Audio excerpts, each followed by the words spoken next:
terkait dengan pertemuan kita, yaitu Sam Amos ya. Jadi Sam Amos merupakan gabungan dari analisa regresi dan juga analisa faktor. Nah, jadi dua hal itu ya.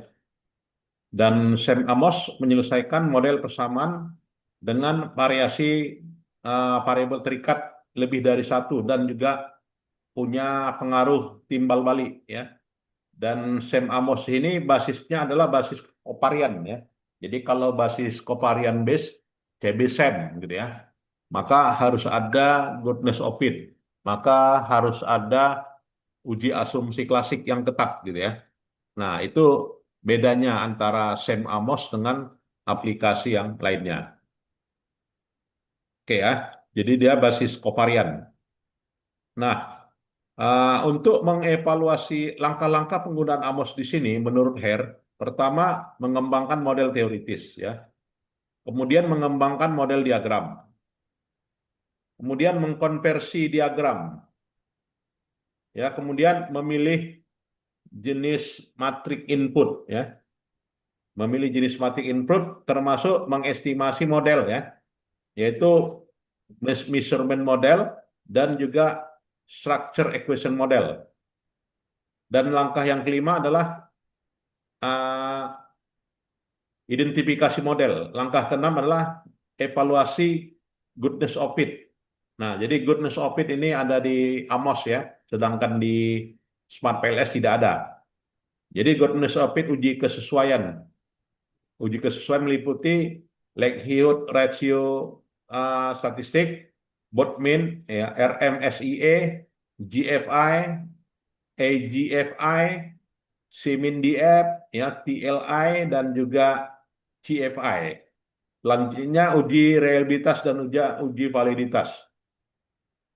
Nah, kemudian dalam evaluasi goodness of fit itu chi-square dihasilkan ya, dan beberapa komponennya tadi dengan kriteria cut off-nya ini ya, dengan kriteria cut off-nya ini, dan ada namanya uji reliabilitas yang namanya construct reliability, dan ada namanya uji varian ekstrak ya, uji varian ekstrak. Nah, itu di dalam Amos ya namanya construct validity dan juga varian ekstrak. Dan lanjutnya kita lakukan pengujian model ya. Begitu juga model regresi berganda ya. Begitu juga model regresi intervening ya. Bisa diselesaikan dengan Amos ya. Dengan gambar intervening sebagai berikut. Nah, berikut juga model pemoderasi ya dengan model sebagai berikut. Bisa diselesaikan dengan Amos ya. Dan juga gabungan intervening dengan analisa multigroup. Nah, jadi MGA ya. Jadi MGA multigroup. Multigroupnya adalah multigroup dari sisi dependennya ya, yaitu dari sisi gender, dari sisi apa ya, ukuran perusahaan, dari sisi usia, dari sisi apa lagi, dari sisi pendapatan ya kan, dari sisi pengalaman pekerjaan ya, itu nah yang namanya uji multigroup sama juga dengan Amos ya, dan Amos juga ada namanya uji multigroup. Dan aplikasi intervening sebagai berikut ya. Ini intervening kita lihat.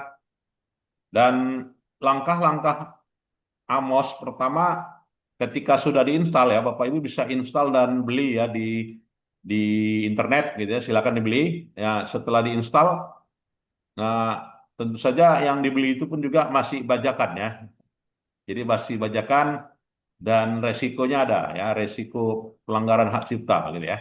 Nah, ini saya mengabarin aja dari awal. Tapi nggak tahu ya, Amosnya kalau untuk kebutuhan akademik mungkin nggak masalah, tapi ketika untuk dijual lagi, nah itu masalah. Mungkin seperti itulah.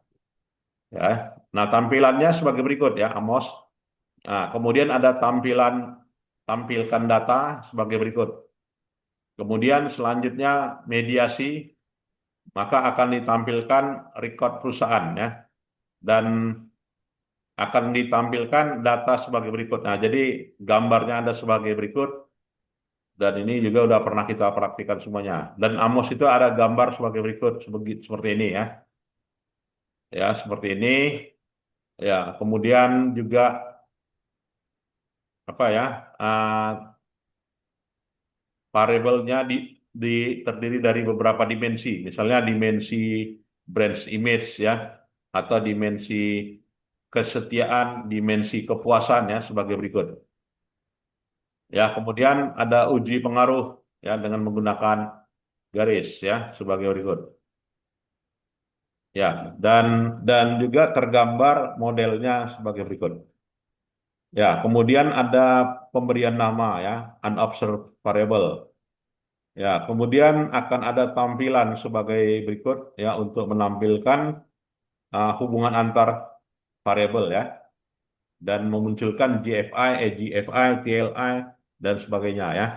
Langsung digambar ya Bapak Ibu.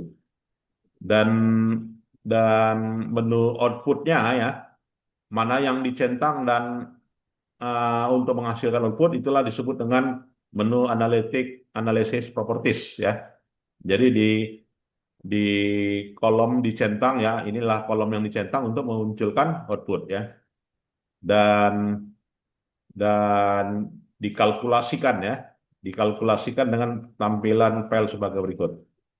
Maka akan tampil ya sebagai berikut dan inilah tampilannya ya. Ya, tampilan goodness of fit-nya. Sejauh mana model itu memenuhi, tidak memenuhi modelnya fit atau tidak fit gitu ya. Nah, tersaji ya.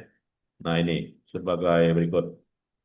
Nah, itu saya kira tampilan dari Amos ya. Berapa lahirnya pengaruh langsung gitu ya. Hasil pengujian pengaruhnya, estimasinya, kemudian pengaruh langsungnya sebagai berikut ya.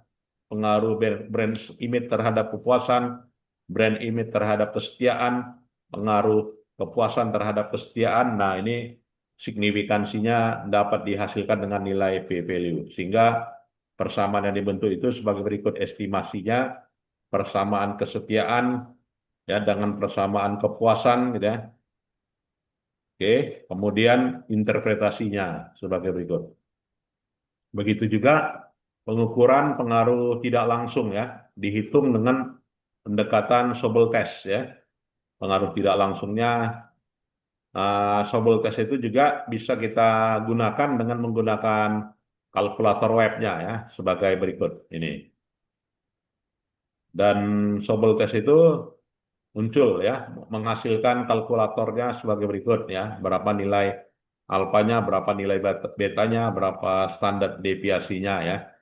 Kemudian juga eh, menentukan analisa multigroup ya. Nah, analisa multigroup nah, untuk melihat hubungan pengaruh gender ya. Bagaimana hubungan antara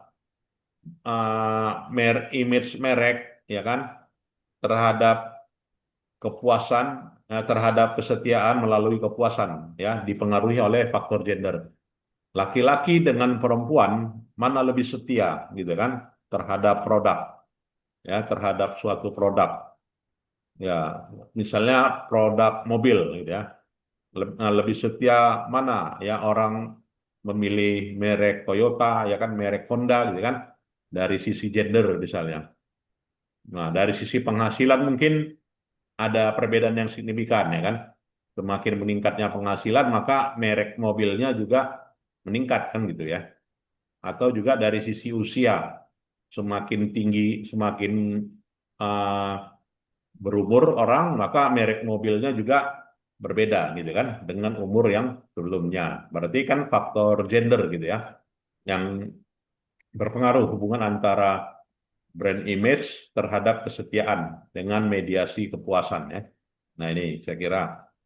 Nah, jadi bisa kita gunakan ya sebagai alternatif selain dari menggunakan apa ya Smart PLS ya. Nah, jadi untuk analisa multigroup sama juga disebut dengan MGA ya. Dan MGA itu tampilannya sebagai berikut. Oke, ini sedikit saya bagikan bahannya. Oke ya, untuk Bapak Ibu gunakan nanti dipraktikan ya. Kira.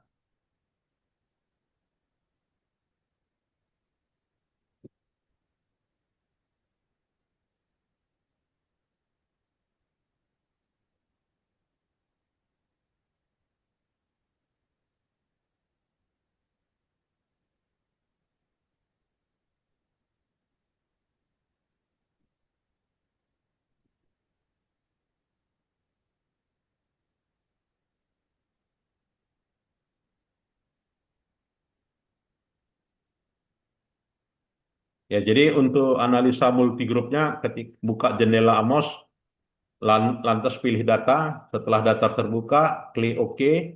Setelah klik OK, maka selanjutnya run ya, tampil sebagai berikut. Ya, setelah itu diisi list ya, maka akan tampil sebagai berikut. Maka akan menggambarkan kerangka konsepnya sebagai berikut. Nah, setelah itu pada variabel laten diisi ya, variabel laten diisi dan tampilannya sebagai berikut. Oke. Nah, kemudian kasih nama unobserved variable ya. Nah, jadi variabel yang tidak terobservasi dikasih nama ya. Nah, kemudian di run. Nah, itu caranya melakukan analisa multigroup. Jadi analisa multigroup itu dilakukan melalui edit ya. Setelah itu kasih name observation variable. Nah, itu Bapak Ibu. Nah, sebagai berikut saya akan tampilkan beberapa contoh ya, bagaimana menggunakan Amos 31 ya, yang terbaru sekarang ini. Ya, Amos 31 ya sebagai berikut. Oke, ya dari webnya Amos ya, Amos 31 nah, akan digunakan sebagai terbitan 2025 dengan tampilan sebagai berikut.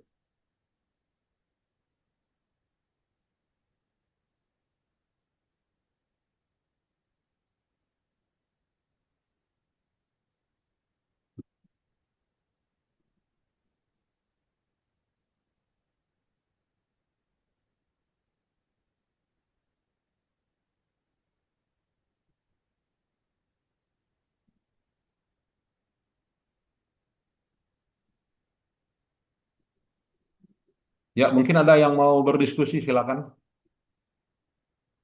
Sedikit Bro, tak Ya, maaf Pak. Bro.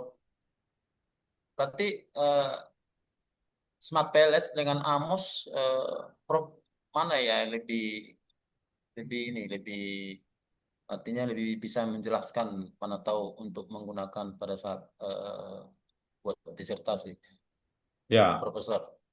untuk Amos dengan Smart PLS saya kira dari sisi apa ya? Dari sisi kekuatan model, maka lebih dipercaya adalah Amos.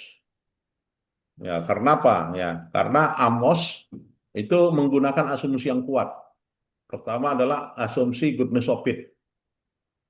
Ya kan, goodness of fit tadi keseimbangan model dia dapat dihasilkan yang tidak ada dilakukan di Smart PLS. Betul ya. Begitu juga uji asumsi klasik. Nah, maka di sini di dalam Amos itu uji normalitas ya sangat ketat. Jadi dalam Amos itu nanti akan ada penyingkiran data-data yang outlier gitu ya. Nah, jadi dari data outlier itu akan disingkirkan di Amos yang tidak dilakukan di Smart PLS. Smart Jadi PLS. Smart PLS itu mau datanya normal tidak normal dia lahir koefisien ya. Nah, sementara kan untuk melahirkan sebuah persamaan itu kita menghindari yang namanya regresi lancung gitu ya. Regresi lancung. Jadi apabila persamaan regresi itu lancung maka estimasinya juga meleset kan gitu ya. Nah, dalam Amos itu dia harus bersih semuanya. Nah, jadi dari sisi pemodelan kita lebih kuat lebih lebih kuat menggunakan Amos ya. Tetapi kelemahan dari Amos itu tadi sampelnya lebih besar ya, minimal 200. Tapi dengan aplikasi Amos yang sekarang dengan sampel kecil juga udah bisa lahir model ya. Kalau dulu tidak sering sering gagal ya. Kalau dulu sering gagal. Nah, itu tahapan-tahapan dari model Amos. Jadi Amos dari sisi ilmiahnya lebih kuat, itu saya kira kesimpulannya. Kasih Bro, kasih Bro. Ya.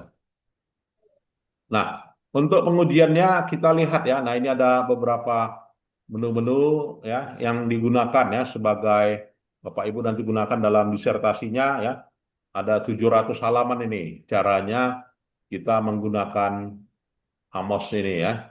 Baik itu analisa varian, analisa covarian ya, untuk missing data, ya kan, untuk bootstrapping. Nah, jadi bootstrapping juga ada ya. Kemudian bootstrapping yang dulu hanya ada di di Smart PLS, di Amos juga udah ada ya. Kalau dulu tidak ada tampil menunya. Nah, ini saya kira penambahannya ya. Cuman beda pabrik ya. Beda pabrik ini Amos dengan Smart PLS. Kalau dia Smart PLS itu Christian Ringel dari Jerman ya. Sedangkan Amos ini dari IBM, SPSS dari Amerika ya, yang udah dibeli China, gitu ya. Jadi dikembangkan di Cina ini, IBM Amos ya. Nah itu Bapak Ibu. Silakan nanti guna di run ya, dilatih dilatih. Baik, saya kira ada lagi yang mau kita diskusikan. Nah ini ya model-modelnya, silakan Bapak Ibu praktikan. Oke, kalau tidak ada, saya kira itu saja ya Bapak Ibu. Yang penting bahan kita udah tersampaikan ya.